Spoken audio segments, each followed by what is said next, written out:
NIUA is a leading think tank of the country. The mandate of NIUA covers on all aspects of urban development. The founders had anticipated that the institute should be working on capacity development, the economic aspects of cities, the challenges of infrastructure, the challenges of services. This had all been anticipated in 1976. It was the 65th constitutional amendment, which gave to the institute a tremendous insight into how constitutions have to be amended in order to create a third tier of government. The first research for the ULBs to assess whether they would be able to carry out the functions listed under 74th Constitutional Amendment was done by NIUA. At NIUA, we helped launch JNNURM. We did the appraisal of city development plans. There were 23 reforms which were to be carried out by states and urban local bodies, and the grants was to be released based on the reform compliance. More recently, the HPEC work, this is High-Powered Expert Committee on Financing Infrastructure. The secretariat again was NIUA. Everyone working in the urban sector quotes HPEC report saying that this kind of investment is required.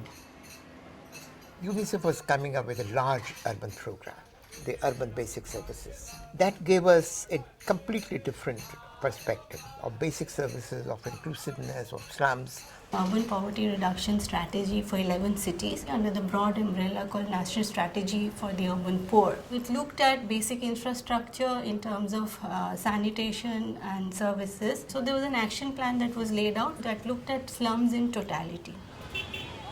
One of the most prominent projects to have happened in NIUA was the Fire D project. It was a loan which was given by the US government for capacity building of cities, specifically in the water and sanitation sector. It was the private sector's point of view. How do you commercialize urban services? We were working with local governments, really trying to tell them that government is not the only source of finance. Basically, there are huge investment gaps in the cities for infrastructure development and operation and maintenance of services. An integrated reform approach is required to overcome governance and financial management issues. The Pearl project, the Peer Exchange and Reflective Learning project, and that is a solely capacity building project of 65 mission cities of JNURM, and Pearl has created that platform through which the cities have understood the concept of knowledge sharing. Smart cities is going to be probably one of the central concerns of NIUA because it looks at smart management of cities.